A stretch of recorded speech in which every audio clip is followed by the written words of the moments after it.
A man is living an ordinary life until the intruders break into his house, and then he runs into Russian thugs. Let's see what happens next. The movie starts with a handcuffed man who seems to be badly beaten reaches for his pocket for a cigarette. He removes a tin of tuna from his jacket and opens it as he smokes. He then places a kitten that came out of his jacket on the table.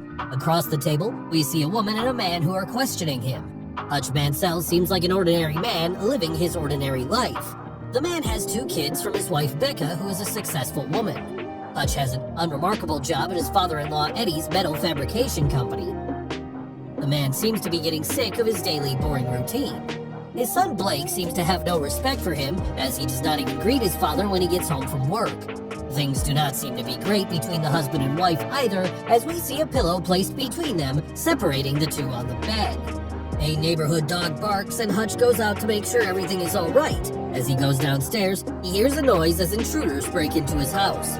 Hutch tries to make a phone call, but a female intruder gets there and demands money, pointing a gun at Hutch. He notices a tattoo on the female intruder's wrist. Just as they demand his wedding ring, his son Blake gets downstairs and tackles the man. Intruder approaches them with the gun, and Hutch appears to get ready to swing at her with a golf club, but he stops himself and tells Blake to let the intruder go. He does, and the intruder punches him in the face before they flee. The attack on Blake results in him getting a black eye. Blake is pissed off at his father, causing him to drift even further away. The police arrive there. Hutch is pissed off at himself for not taking care of the intruder.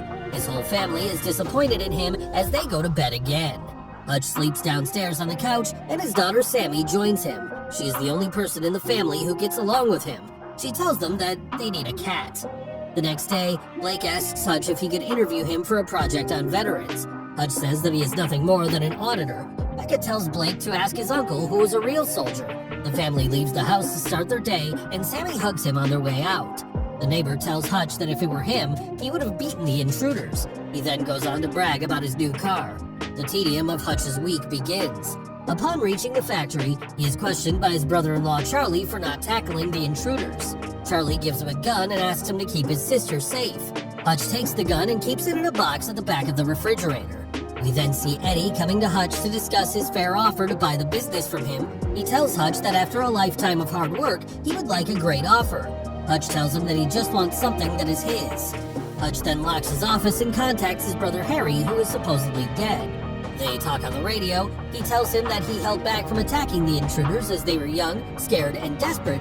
He further adds that their gun was not even loaded. Harry tells him that he did the right thing and asks him not to do anything stupid. Hutch then goes to see his father, who asks him if he remembers the man he once used to be. When Hutch gets home, he sees his family gathered around the dinner table. Blake barely greets him, and Becca asks after his day.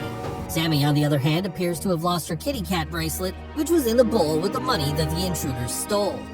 Hutch then goes to see his father yet again. His father tells him that he better do this thing he has to do very well. He borrows his father's old FBI badge and gun to track down the burglars. Hutch goes to the tattoo parlors, shows them his badge, and one of them even makes fun of him, telling him that the badge is 20 years old. They ask Hutch who he really is. He tells them he's just a man looking for someone and pulls out his billfold. He dares them to take the cash from him. The people then see the tattoo on the wrist. This is when they change their attitude towards him. A man asks how they can help him. Hutch points at a tattoo and a picture, and they give him the address of the person who has the same tattoo. Hutch then goes to the address and enters the apartment with his gun pointed at the girl's boyfriend. He asks them to return his watch and the kitty cat bracelet. The couple's sick baby wakes up because of their shouting, and Hutch gets out of there. Outside, he punches a wall repeatedly. He is simultaneously angry and sad. He gets on the bus. A vehicle then approaches the bus and stops it. 5 thugs approach the closed door of the bus. A young girl on the bus is sitting alone, and the female bus driver looks scared as she opens the door. The thugs enter the bus and start messing with the passengers, trying to intimidate them. Hutch is sitting quietly on the last of the bus. As the thugs surround the young girl, Hutch gets up and walks through them. He asks the driver to get off the bus, then closes the door and returns to face the thugs. Hutch removes the bullets from his gun as the boys look on. He threatens them, and they laugh. Hutch, who is already frustrated and furious, gets even angrier and unleashes his wrath on the thugs, beating the hell out of them.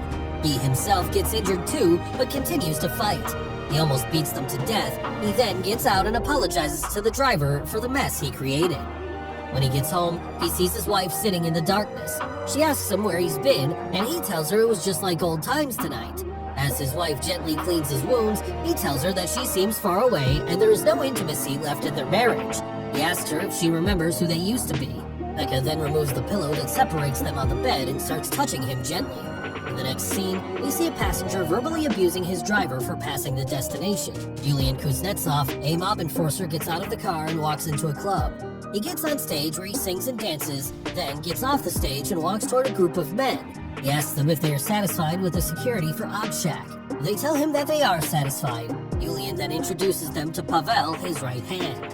The spokesman for the group says to Yulian that his dancing and singing do not really inspire confidence in them as the guardian of their money. It does not sit well with Yulian, and he responds by killing one of the stakeholders, asking if their confidence is restored. Yulian receives a phone call, and in the next scene, we see him standing at his brother's bedside. The boy's brain has been severely damaged. Yulian assumes that the attack must be related to Obshak.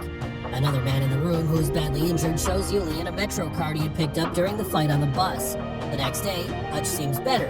He seems happy as he prepares for his day. He informs his son that he is proud of him for tackling the intruders. Hutch then receives a phone call from his brother who tells him to see a man known as the Barber. He tells him that one of the thugs he beat is the younger brother of Yulian, a very wealthy Russian crime lord. The Barber tells Hutch all he needs to know and adds that Yulian yet does not know who Hutch is. Despite despising his younger brother, he is still going to avenge him. He tells him that the Obshak is an operation dealing with millions of dollars on the move.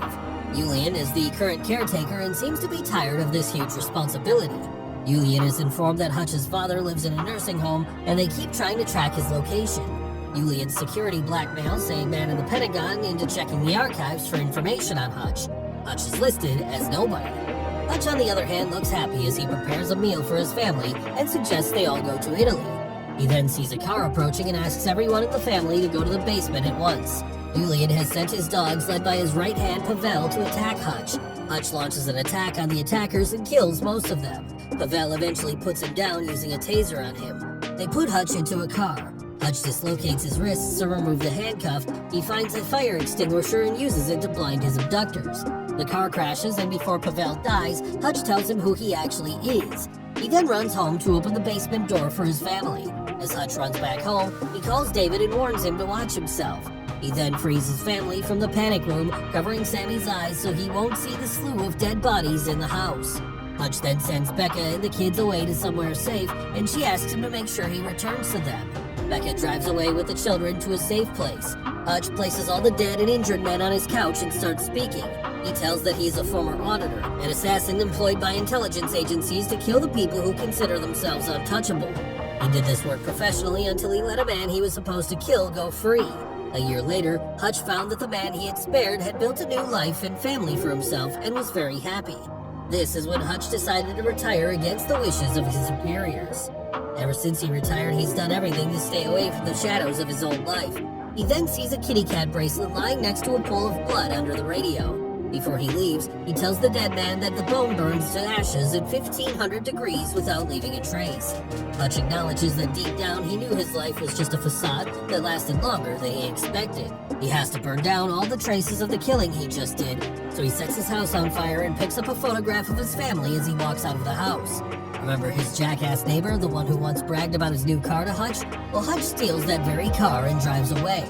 We then see a car with two assassins arrive at the nursing home. They go directly to Hutch's father's room and approach him as he pretends to be asleep. Just as they approach him, he kills both the assassins. In the next scene, we see Hutch pouring a bag full of gold bars onto Eddie's desk and telling him that he is buying the company.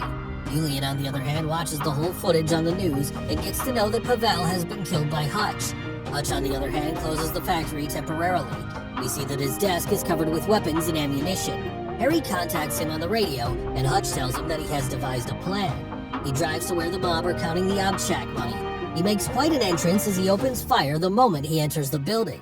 He removes a Van Gogh painting before he sets fire to Yulian's priceless artwork and piles of money. After delivering a fatal blow, Hutch now drives to meet Yulian at the club. Yulian is surrounded by his henchmen, but Hutch has a plan. It turns out that he has an explosive device that was concealed under his napkin. Hutch has the detonator in his hand, so even if they try to get close to him, boom! Hutch then sits across the table as he talks to Yulian. He tells him that he has burned everything owned by Yulian to ashes. Yulian goes berserk at this. Hutch then gives Julian a choice. He tells him that he can either choose to come after him or better, he can choose to take what little remains and flee. After telling this to Julian, Hutch leaves the club. Julian is now angry and calls every man on his payroll. They all go after Hutch, who is in the factory. David and Harry are also down there to help Hutch deal with the gangsters. They use a variety of advanced weapons and their experience to lay trap for the gangsters. They kill all the gunmen except Julian, who shoots Harry. Hutch charges him with a claymore mine attached to a pane of bulletproof glass and detonates it, killing Julian. Hutch shows his gratification to Harry and David, who leave as the police cars approach. Hutch leaves Becca a loving message. Then a kitten appears. He leaves carrying a painting with a kitten wrapped in his jacket. He is arrested by the police. We are back to the scene where the movie started. Hutch quickly gets released with no charges filed against him. 3 months later, while buying a new house with Becca, Hutch receives a phone call suggesting that his services are still required. In a mid-credits scene, Harry and David are shown driving to an undisclosed location in an RV filled with guns. This is where the movie ends. Thanks for watching. Please like, subscribe, and click the bell icon.